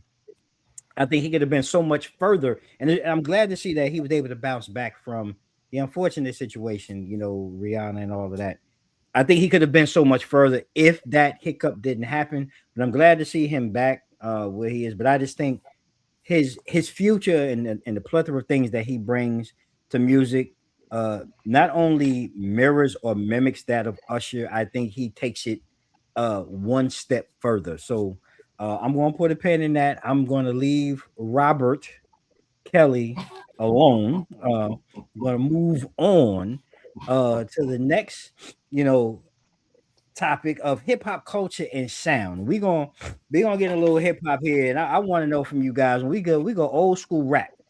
Like we're gonna take it back some old school rap, rap groups. Like who we looking at? Brand Nubian, you rocking with Tribe Called Quest, or Leaders of the New School? I already got a Tribe shirt on, so Okay, you already know where I where stand. you Yeah. already know where that's going. I was trying to dig in the crate, and here he come. I didn't even catch that, but okay, great. That's a great one. Okay, Cliff. Man, let me tell you something. Tonight you just missed the theme because they all from NY, but yeah, Brand Nubian. In my era, in my being in Amityville, just coming from Amityville, Long Island, Brand Nubian, Tribe, because Fife represented, Long Island strong. I go from Buster, with the school with his family, his cousins and stuff like that. Buster and Milo represented, Amityville, Long Island well, but Brand Nubian, that was a dope group, man. You know what I mean? And that's what I'm rolling with. Yeah, Brand Nubian. I'm gonna agree with you. I think they were one of the most talented groups that really did not exceed, I think, expectations. I think when you look at the collaborative of, Grand Poobah, Sadat X, I mean, there was a whole vibe, Lord Jamal, there was this thing about them, and I think they so underperformed the expectation of what the actual group was. Not with you, like for me, like Leaders, when we look collectively, they were good, and I, busting all of them Uniondale, right around the corner from where I grew up, seeing them, knowing them, the talent was there, but Buster definitely was the cream of that crop, and that played out how it played out. Same thing when you look at Tribe. Tribe will forever go down as one of the greatest in history, male rap groups ever. That's to be, that you can't even dispute that. But I think Brand Nubian, for me, there was a time and space, and again, I know this may be a little more New York derived, that they were the underground. They were the ones that you were looking for to put out mixtape, whatever it was. They were those guys, and they really underperformed. So I'm going to agree with Cliff. And just in this, in my opinion, I'm going to rock with them. And if we can't leave our sisters out, though, right? If we're going to go old school with our sisters, who are we looking at? We going Missy Misdemeanor Elliott. We doing Lil Kim. Or we going up to Philly, man. We rocking with EVE. I'm going Missy. Like, when you talk about talent and just how her and Tim cultivated the VA sound and made it, super. You bring it across the nation, and then not only the nation but the world too. So that's why I'm leaning on her. Like Superfly, when that first came out, like, oh my gosh, just like that was fire. Straight banger after banger after banger when it came to that album, and it was just crazy that every album that she came out with, it wasn't this. It was always a different flair or a different type of energy that she would like introduce us to as well too, or a different sound that she would introduce us to. So for me, it would be Missy. I'm gonna roll with Lil Kim before she went to jail, right? Before Lil Kim got locked up, during her, definitely during her big time when she was with Biggie rocking. Even after, Biggie's demise, Kim was popping. Kim was popping. Listen, without Lil Kim, you wouldn't have no Cardi B's, no Nicki Minaj's, no, all your ladies out there that can spit, right? But spitting with sexiness to it. You know what I'm saying? Or Yeah, she put that stank on it. yeah, so she definitely opened the door for a whole new era for female rap. And her lyrics was crazy if you really listen to it. Yeah. This, like I said, this is pre lockup. You know what I mean? Yeah. And before, you know, with her regular body, you know, little Kim right before really different. She, you know, he she said, looks completely. he said before her regular. Yo, that's so diabolical, bro. Like, you know what I'm saying? I'm sorry. This is the type of night it is. Y'all created it. This is the type of night it is. You know what I mean? Y'all created this night. You know what I'm saying? So next week we'll go back regular. You know, y'all get regular Cliff. Nah, man, this was overdue. Not taking nothing away from Eve, because Eve's first album was crazy. When Eve came out with Rough Riders, Eve's album was crazy. She was, I'll agree with that. Yeah, she was spitting, but just to me, it's gonna be Lil' Kim. Yeah. Okay. Well, I'll take all three of them on their best day. I think they were all great in their own right. You know, like AJ said in the comments, you know, Lyte, you know, and I think when you look at Lyte, Queen Latifah, and that group, they were really they were the pioneers, the legends that really led up to, like, and I agree with Cliff. Like, for me, it would probably be Lil' Kim, only because she bent the entire genre when she kind of came out with her style. She was the first to really just put it all in your face. You know what I'm saying? And that kind of bent the genre and kind of opened it up to where women or female rappers actually got full budgets at that point. Because a lot of times they were thought of as problems before, but she kind of bent that genre to where they actually got full budgets and full packets and things of that nature. So I want to give it to her. And I got to respect Missy, though, because Missy has taken the game of rap for women to super duper. I mean, what can you say about Missy? And to rep VA, I got to give her credit too. But you know, we can go on and on about it. She's not trifecta as well. Yeah, it's the perfect storm with her. But I'm going to transition because we went, you know, East Coast, we went old school. We got to go ahead and go out to the West Coast, though. Like, who the Don? Who really out there West Coast got the pimping going on? Is it Snoop D-O-double-G? Is it Cube? Or is the late great Tupac Shakur? Like, who's holding it down with the crown out west? Yeah, that's easy for me. It's Snoop all day for me. You know what I'm saying? Yeah, I'm rolling with Snoop. Pac was as because you know you always had that battle with Biggie and Pac, right? So that's the era we come from too. As far as Pac's movement, to me, what Pac's movement was what made him great. The movement and the activist part of him, the no fear to say what you want, to say out there, and the type of lyrics that he was putting down. You know what I'm saying? That's what carried him. Ice Cube was just straight gangster his whole career. You know what I mean? So definitely Cube has his stamp in the game that's going to take him to the Hall of Fame. But Snoop, just all around, man. Snoop is that G. You know what I mean? Snoop is that G. You know what I'm saying?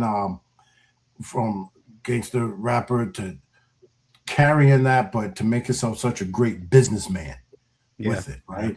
And anybody that can get your masters and stuff from Suge, when everybody say that could never happen, but that man did it, went and got all his masters and the label, right? You know what I mean? When dudes lost their life over that. You know what I mean? He's still staying tall and he's keep going to this day. So that's what I'm rolling with. Sam? A little tough, but I am going to go with. I think I'm gonna go with Cube, man. And I think for me, like No Vaseline alone, just for me is one of the, if not the, you know, coldest. You know, when it comes to like battle rapping and, you know, having beef and everything, just like he took everybody to include the doggone manager when it came to the lyricism, you know. I don't think Dre would count. You got to back him up. Jay-Z wrote his rhymes. He wrote his For I rhymes. mean, not even. I mean, Cube wrote his rhymes. You know what I'm saying? Yeah. Cube was pinnacle when it came to NWA and just the culture shift and everything that they did. As far as putting, LA on the map and gangster rap and everything. So I think that would leave me to lean on him. I mean, the collabs that he had, I loved America's Most Wanted, the West Side Connection. So Cube would be it for me. Like, and there's no knock against like Pac and everything that he did. Shoot, I liked him in what was the name of that movie? He was in Nothing But Trouble with Dan Aykroyd and Chevy Chase. When Digital Underground came over there and performed, he was dancing in the background and shit. So I will always have like some type of love for Pac, but for me, it'd just be Cube. I mean, all of them were good storytellers. You know what I'm saying?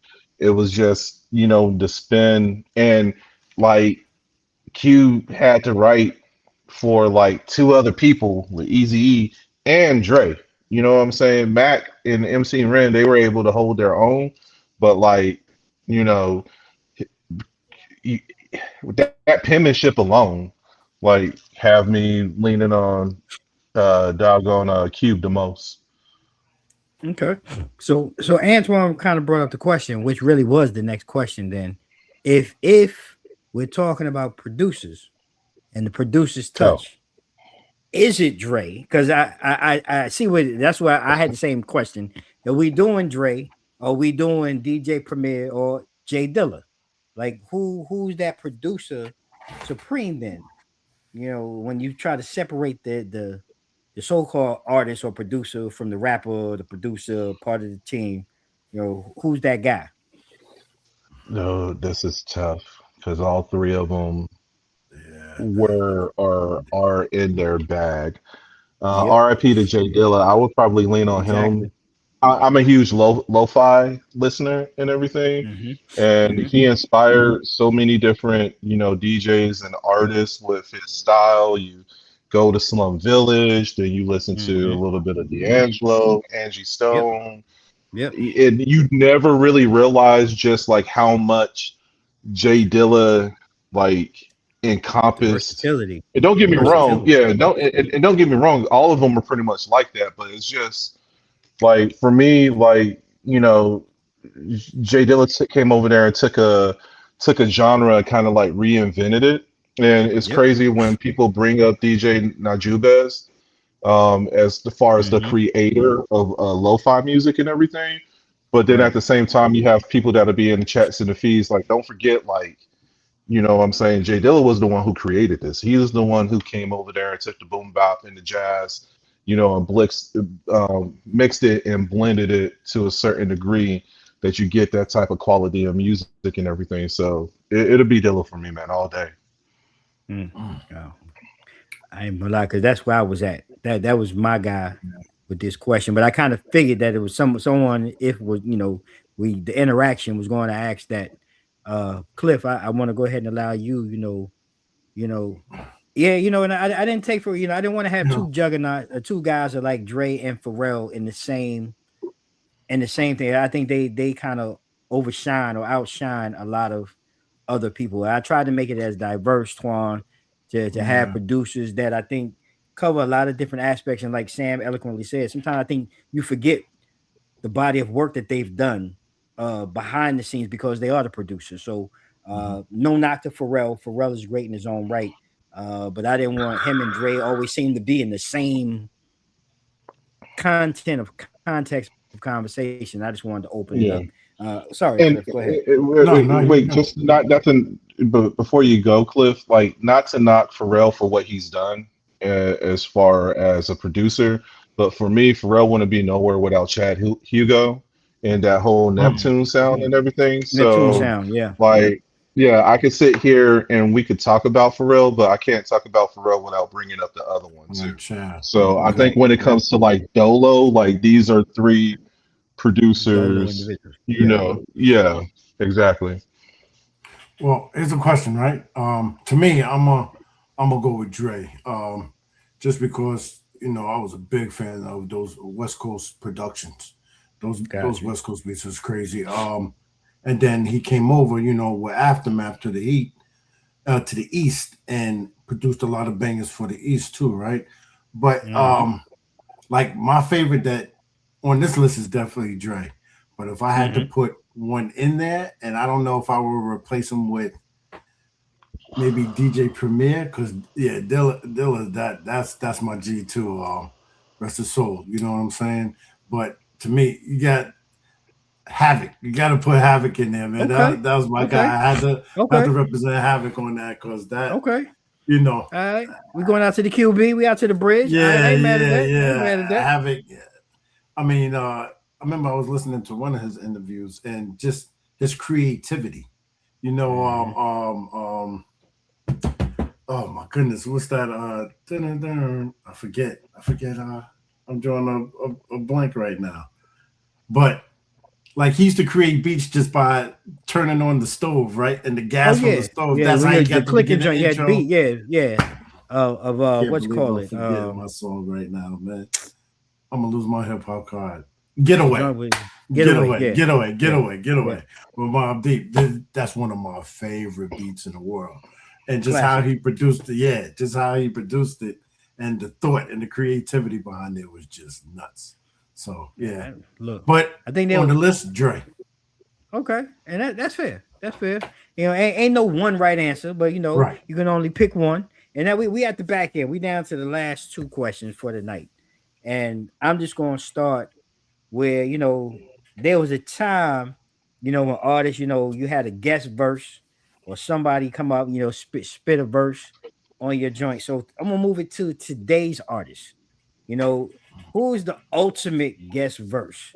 Is it J. Cole? Is it Drake? Or is it Kendrick? Jumping on your joint. Mm. I'm gonna go with K Dot. Can't really argue with that one. I I mean, don't, I don't it's I kind don't of have nothing else self-explanatory. to say. Yeah, I was you gonna know what I'm say, saying? Like I don't That's have a guy. like yeah. I mean, if you vibing and you hear something and then out of the blue you hear doggone like K Dot come out, then it's like oh shit, you know what I'm saying? Because he has like that additional pop, to a track. Um, I mean, even recently listening to the Clips new joint or new album, and I forgot the name of the track. But just that anticipation for Kendrick to come on and you have like that oh shit moment. You know what I'm saying? I mm-hmm, think as far as like features, like the Tide Done Sailed with Drake, because don't nobody want nobody singing in their songs anymore. mm-hmm. Um, and J. Cole is such a rarity because, like he hasn't came out with shit in like 5 years, nor with features too, to include features. Like you don't, you haven't heard him that much in a lot of stuff, but Kendrick's been kind of keeping himself relevant, in between the albums that he comes out with. He'll pop on a feature or something like that. So for me, it'll be K Dot. Okay. you know, Miss Lisa Adams and Antoine said it best. J. Cole, right? To have J. Mm, Cole jump mm. on a track, let me tell you something. You gotta have your lyrics right if you're inviting J. Cole on to one of your features, because he will come on there and just destroy you. You know what I mean? Yeah. Mm-hmm. Thank you, AJ. That's why Cameron is suing him now. You know what I mean? Because J. Cole hopped on J. Cole hopped on his feature, and everybody just forgot about Cam's Murdered verse him. because Cole Murdered him. destroyed it. Also, what's my Yeah. young boy from Buffalo with Conway and Benny the Butcher? Benny the Man, Butcher. Yeah. Mm. He a bad dude tap too. into that Talk one. about J. Benny the Cole and Butcher and Benny. West Side Gun. Oh Yeah. my goodness. What? Mm-hmm. So yeah, it's gonna be cold for me. He'll jump on your feature and take it to another level, but just have your lyrics right. Otherwise, you're gonna forget it. They're gonna forget about you. So I'm going. You're on mute, brother.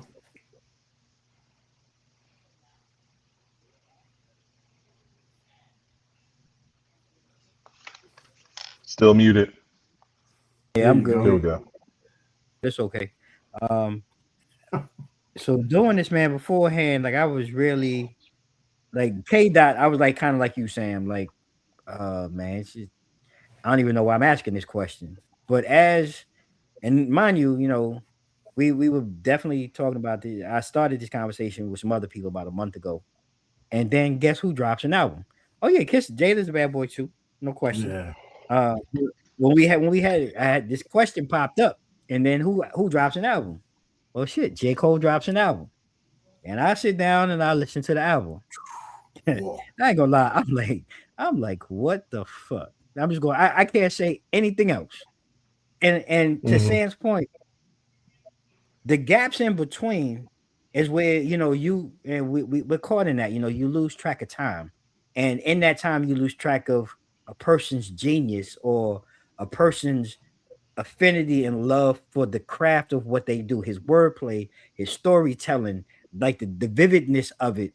And I was just like, damn, if he were to, let's say, partake or took part in the whole K Dot and Drake situation, would it have been or could it have been different? We'll never know. But I will have to say, after listening to that and after originally starting out with K Dot, getting to tonight, I was like, it had to be J. Cole all the way. And again, though, we're talking about right now. You know, Yeah. everything is so fluid, right? K Dot been burning it and burning down everything. But I ain't gonna lie, when I heard J. Cole drop, I Man. listened to the album about 4 times. I'm like, yeah, right now at this moment, I would have to say J. Cole. And again, there's no right, no wrong answer in this, but we just throwing it out there, having a little fun, and as we close out and as we do this, gentlemen, we're talking about voices of culture, and we're working hard here, two mics up, not only becoming the voice of culture, but bringing consistent, conversation every week.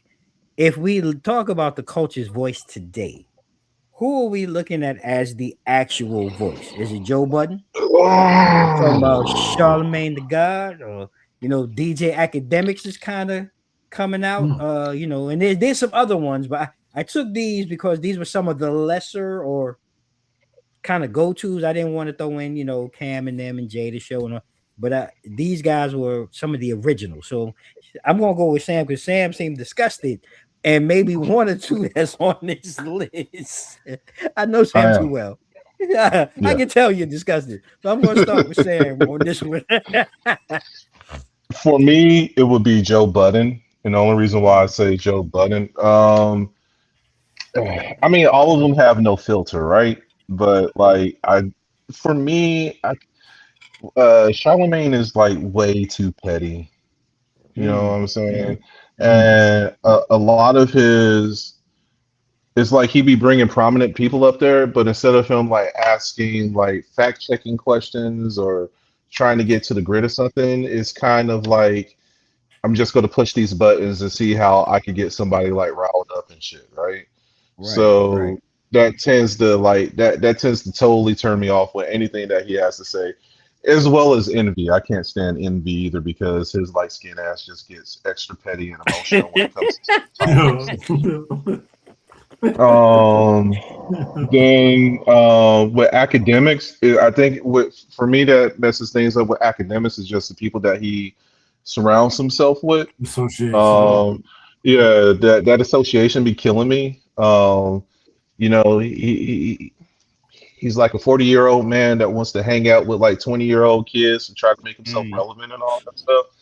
right. And it just, I don't know. I was never big on academics anyway, especially when he was trying to tell the Migos that they were like the greatest band ever or greatest Mm, rap group ever. you ever, yeah. Which leads me to Joe Budden, like these niggas trash. Excuse my Yeah, language, but that's pretty much what he came over there and said. in his face, in your And hey, face, look, yeah, in the face. And Joe Budden in was ready to stand on that hill and come over there and stand on that hill and take all three of them too when it came to brawling. Hmm. So I like the Joe Budden podcast. Yeah, he does get a little wild and obnoxious when it comes to certain topics and everything, but it still gets leveled and grounded. And I think it's the people that surround him too, as far as Ice Ish, Mark Lamont. What's my female name? The new one, Erica, I think her name is. That they just brought on board. So like, and I can listen whether it's clips or like the full pod. I really think that he's the voice. I liked his sit down that he had on Club Shay. So yeah, okay. Well, look, Twan hit it on the head. He right, because we up in the shop. He's definitely on his if I want to say it correctly, EYL is Earn Your Leisure, if I'm correct. I think it's the name of the podcast, and I can't think of what's the is it Rashad? I want to say it's Rashad, not the other's name is Troy or Tony or something like that. Great show for those where they do bring the perfect balance of hip hop and finance together. So if that's your thing, definitely check it out. Cliff, I want to allow you, bro. Like, of the three. To me, I'm like saying I'm not a real fan of academics. I don't know. Some things he's done, it's just corny to me. You know what I mean? The type of beef that he has with people. I'm not. That's not me. That's not my lane. That I can follow or associate with. Buttons, to me, Joe Buttons opened up the whole between him and Nori. I guess you could go debate it back and forth, but to me, he opened up from COVID. He opened up the whole plateau of podcasting and doing it with a group, right? You know what I mean? Having different opinions and performing like that. And he brought the bag to podcasts. You know what I'm saying? He knew that. Charlemagne, let me tell you what I like about Charlemagne. Sam's right. Like on the air, I think that's pure entertainment, right? Where he's trying to, get those likes, get those views for the entertainment. But off the Breakfast Club, he does some powerful things that I've even heard a couple of events that he does from New York down to South Carolina on mental health and how he supports the community and builds different and takes care of Black colleges down in the South and stuff like that. So when I started noticing there's two different Charlemagnes, if that makes sense, what I mean? I learned how to respect the Charlemagne off of Breakfast Club. But Sam, you're right. On the Breakfast Club, some things he said, I was like, what you say that for? Right? That was clownish of you. But his and I don't want to chop the word up. Philanthropist? That's how you Philanthropist? say it? Philanthropist. Philanthropist. He has a good lane for that. You know what I mean? And some good people in the industry, really joined him on that. So those are like that. But as far as the main one, if I had to pick one, it's gonna be Joe Buttons. I think we can all agree it's Joe Budden. I think he's leading the way. Nothing against Drink Champs and nothing like. I didn't want to have a whole bunch of the popular.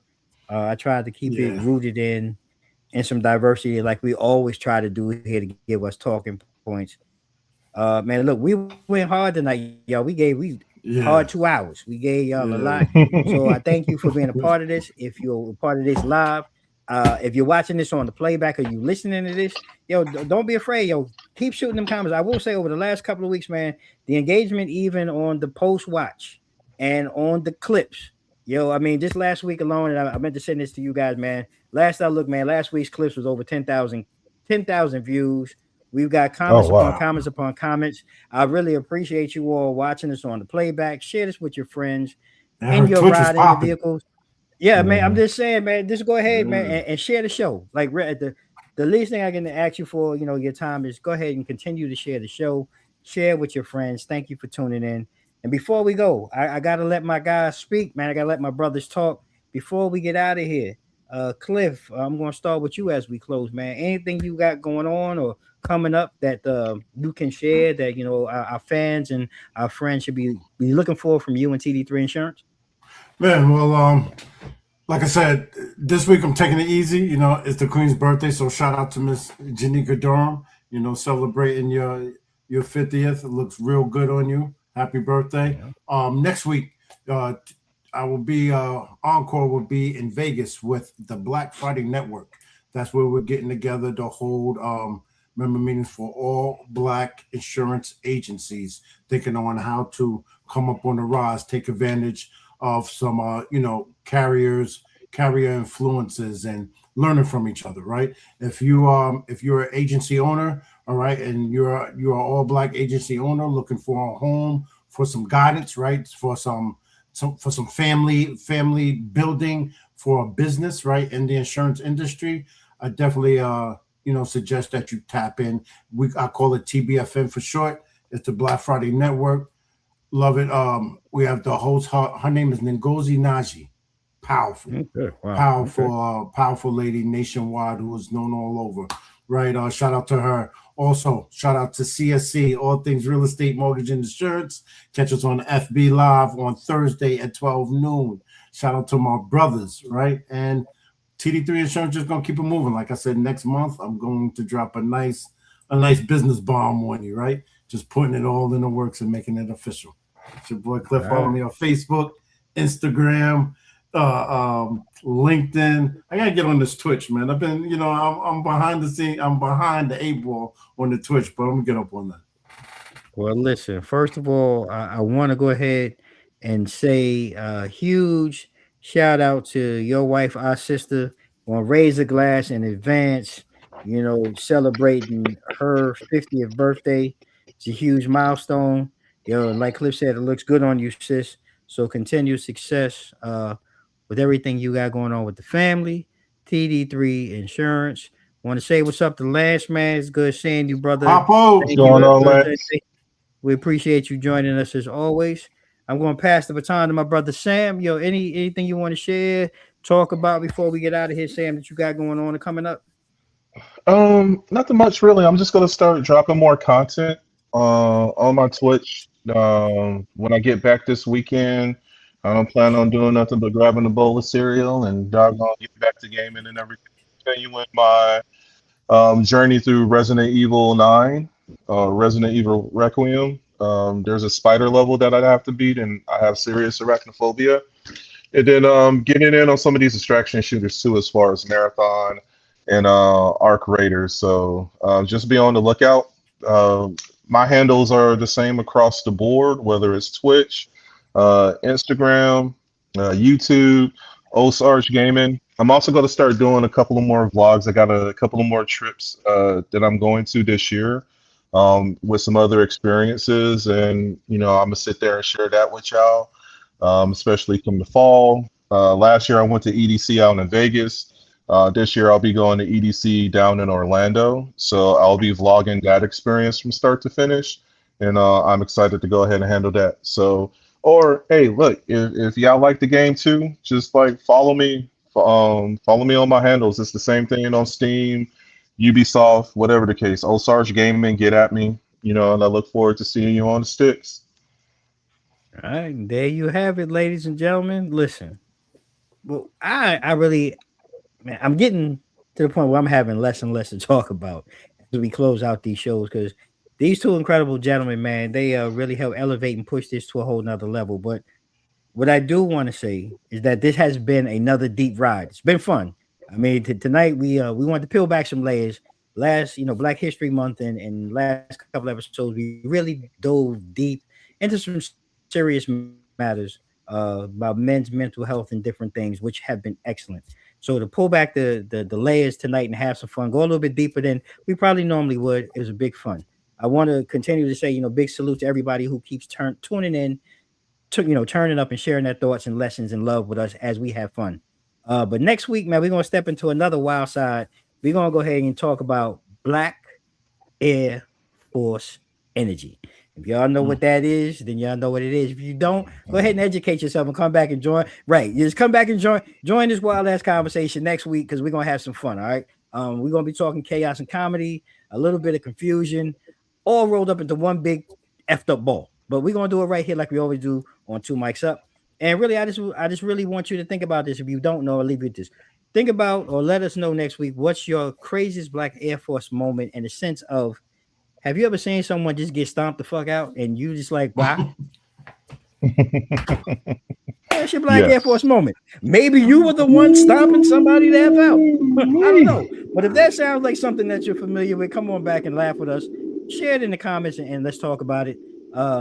Somebody who maybe caught hands over putting raisins in the potato salad. Who knows? I don't know. But that's all we got for this week. I'm your man, Damon Cunningham, aka Dame D NYDC. This is Two Mics Up. You can follow us online, www.twomicsup.com. You can go ahead and follow Two Mics Up on all social media, IG, Facebook, X, all at Two Mics Up. If you feel like you want to follow me, have a good time, I'm at Dame D NYDC. Same thing, IG, Facebook, and you can follow me on LinkedIn at Damon Cunningham. And like we do at the end of each and every show, ladies and gentlemen, I'm going to leave you with a couple of things. May you all stay safe, stay blessed. Mike's out. Hurt.